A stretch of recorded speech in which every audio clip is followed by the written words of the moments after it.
Afghan forces are making progress, even though the situation remains very challenging. I saw both the progress and the challenges during my recent visit to Afghanistan with the US Defense Secretary Mattis. This year, the Afghan security forces have denied the Taliban their strategic objective of capturing a provincial capital. They have kept up the pressure on the insurgents across the country. And NATO remains committed to supporting them as they develop their capabilities, strengthen command and control, and prepare the next generation of military leaders. This is now a condition-based mission, meaning that we stay there as long as we deem it necessary to stay there. But of course, it's not a totally open-ended mission. The aim is to enable the Afghans to take full responsibility for their own security without NATO troops present on the ground. But as we see that it's an obvious need for NATO presence, and not only NATO presence, but also some increased NATO presence. By fighting terrorists in Afghanistan, we also make our own countries more secure. So we are sending a very clear message to Afghanistan and to the government of Afghanistan, and that is that reform is extremely important. We need to strengthen the democratic institutions, we need Afghanistan to fight corruption, and we need, of course, elections. Specifically to Afghanistan, reconciliation remains the political goal of NATO's military campaign and our comprehensive approach. Reconciliation must be Afghan-led, with an open door to the Taliban if they choose to stop killing and live by the Afghan Constitution. This strategy, carried out by, with, and through our Afghan partners and within the coalition framework, ensures this regional campaign is politically, fiscally, and militarily sustainable. Over 24 nations have stated that they intend to raise the troop numbers that they have on the ground there now, including some very small nations for whom this is the largest overseas deployment they have been engaged in.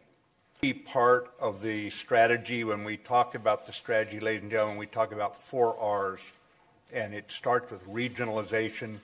It also goes to realigning our forces, reinforcing them, and to reconciliation, the political goal of them. There's no military campaign that doesn't have a political goal. We want to make certain that no terrorist organization can find a haven anywhere. And with a border adjoining Afghanistan, that makes Pakistan a priority. So we're engaging with the Pakistanis. We're engaging in a whole government effort. We've got international efforts going on. And one of the reasons we brought it up here was to make certain we were all aligned about where we stood on this. And it was remarkable alignment about us all working together to get Pakistan to do everything it can to cut the insurgents off, the terrorists off. Obviously, there are ways that we can reward Pakistan, and there's ways that we can ensure they're held to account. But our principle going into this is that we are going to work with Pakistan and make this work so that there's no longer a threat coming across the border there.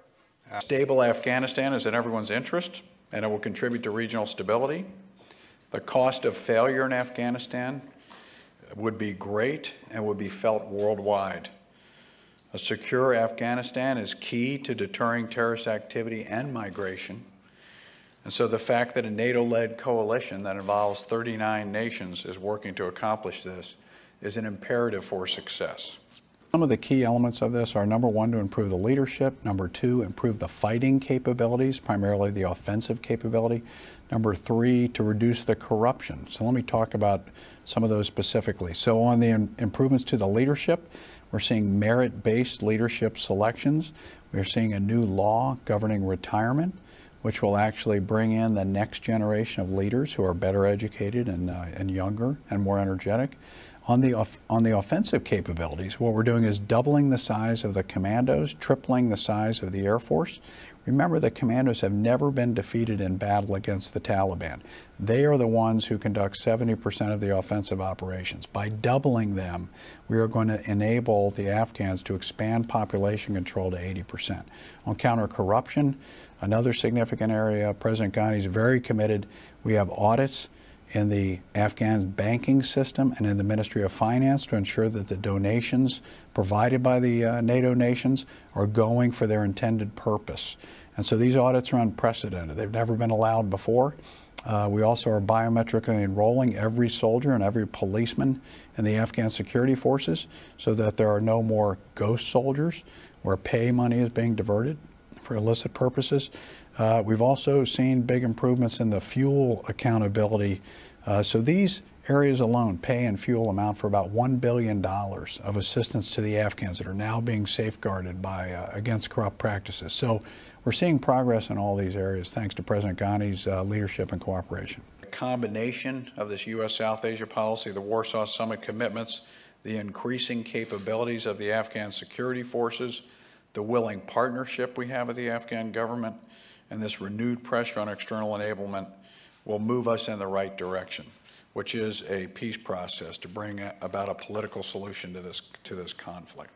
How are we going to ensure that we have reconciled and the Taliban would not take over what we have accomplished, or the women of Afghanistan accomplished through the 16 years, and would not take that away from them?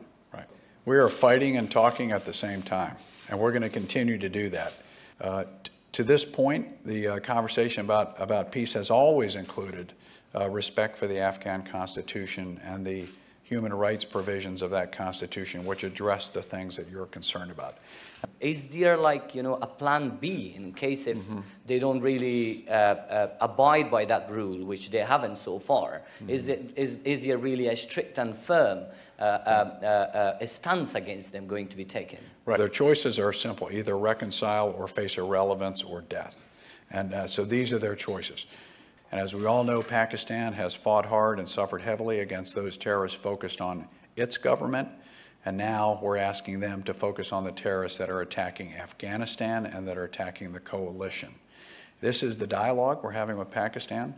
The United States has been very clear about the direction we want to go. And we hope to see some change in the coming weeks and months. And as Secretary Mattis said earlier today, there'll be incentives if they work with us and disincentives if they don't. Number one, I'd say we've seen evidence of Russia supporting Taliban by lending them political legitimacy, by claiming through their narrative that the Taliban are successful against Daesh, more successful than the government against Daesh. And what they need to be doing is supporting the Afghan government in its fight against these terrorists, and by this way they can secure their own interests. I would also add that there's areas of mutual interest between Russia and the coalition in Afghanistan. Counter-narcotics. Narcotics kill tens of thousands of Russian citizens every year. Counterterrorism, again, I've spoken to that. And also the desire for peace and stability in the region. So areas where we share common interests and areas where our interests will differ. I think Afghanistan is one of those areas in the three categories I mentioned: counter-narcotics, counterterrorism, and peace and reconciliation in Afghanistan, where we share interests with Russia. And so our hope would be that we can work with Russia to secure our common interests. This would only be good for all of us: greater stability in Central Asia. It would reduce migration. It would reduce the potential for terrorists emanating from the region, and it could benefit all nations economically. Hope to see Russia work with us towards our common interests. And it certainly would be better for the Afghan people who have suffered enough after 4 decades of war. The Taliban are tired of war. They're disappointed with their leadership. Remember, their leadership has turned mainly to criminal activity. So the Taliban has turned into an organization that profits from the drug trade. And this is one of the motivations that their leaders have for continuing the fight. And they're very happy to send out these young men to die while they profit from the narcotics trafficking.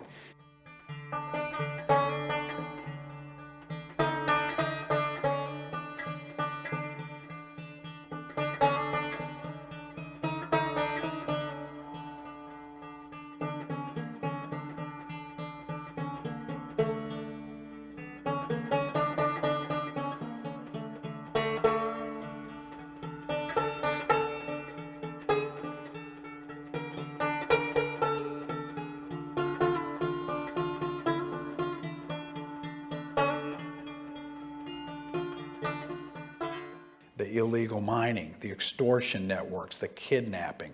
This is what the Taliban have become. We see at the beginning of the year, President Ghani replaced many of the key leaders at the highest level. So 5 of the 6 corps commanders were new. When he did this, he lowered the average age of these commanders by 10 years. This was a younger, more energetic, and combat experienced group, and it showed on the battlefield. These forces have never lost a battle against the Taliban. They are the ones that are going to take the fight to them this coming year, with the Army right there with them, holding the terrain that they regain. And so this is going to be a game changer on the battlefield next year. The Air Force will continue to grow over the coming years. It will triple in size, and it will include Western airframes. And these young Afghan pilots are going through the training pipeline right now. They're highly motivated, well-educated. They represent the best of this next generation of Afghans. What we're doing is reaching into that next generation. This generation is educated, committed, energetic. They want a better future. These are the change agents that are going to take Afghanistan forward, and the ones that are adapting.